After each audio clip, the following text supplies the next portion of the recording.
Marcus stared at his reflection in the cracked mirror of his small apartment bathroom. The person staring back seemed familiar, yet distant, almost a stranger. Lines had formed at the corners of his eyes, his shoulders slumped under invisible weight, and his hands trembled slightly as he reached to adjust his hair.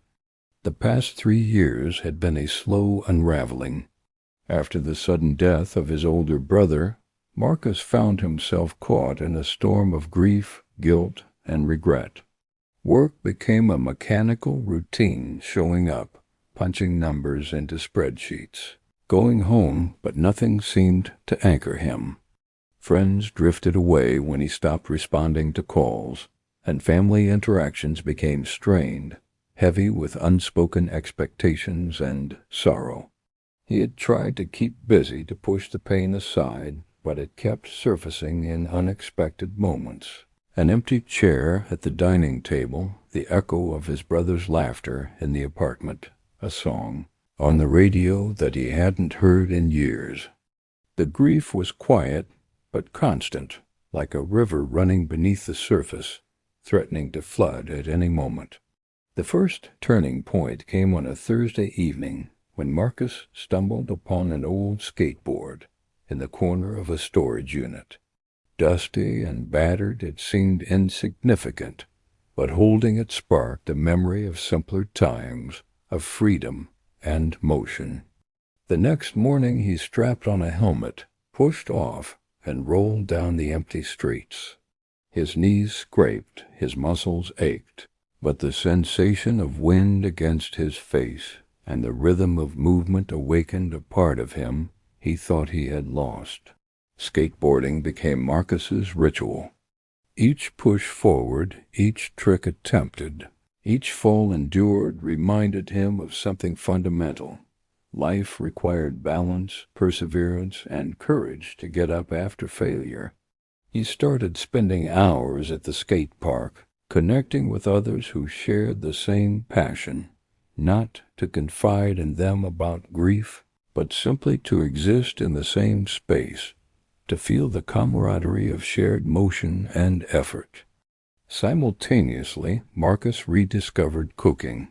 His brother had loved food, experimenting with recipes and ingredients with infectious enthusiasm.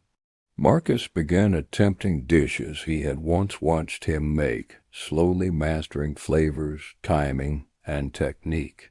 Cooking became more than sustenance. It was a tribute, a ritual of remembrance, and a way to reclaim creativity and control in his life. He also started volunteering at a local community garden, planting seeds, tending the soil, and watching growth unfold offered Marcus a sense of progression and patience that mirrored his emotional journey. The small successes, the first sprout, a flourishing tomato plant, a garden shared with neighbors, reinforced the idea that life, like soil, could heal and nurture if tended with care.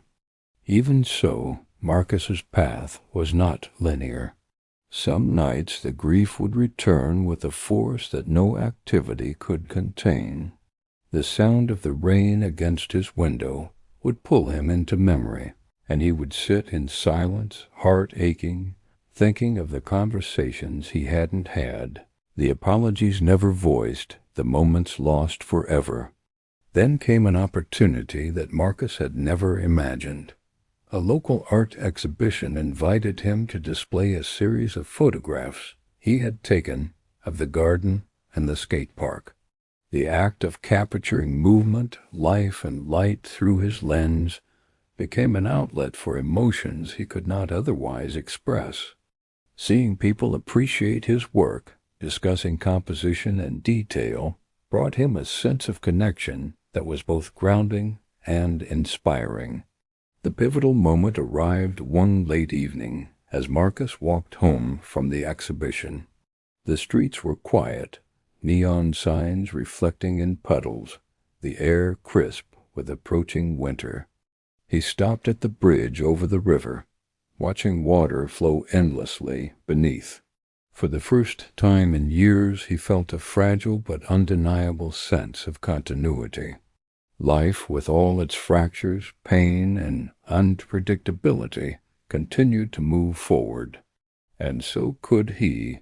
Marcus's story closes with him returning to the apartment, preparing a simple dinner, and setting the table for one.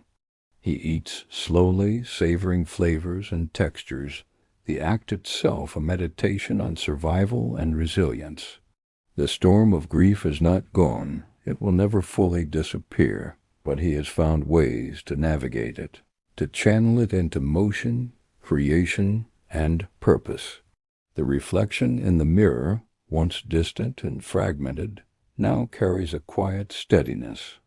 Marcus sees a man who is still healing, still learning, but also living fully, actively, and intentionally.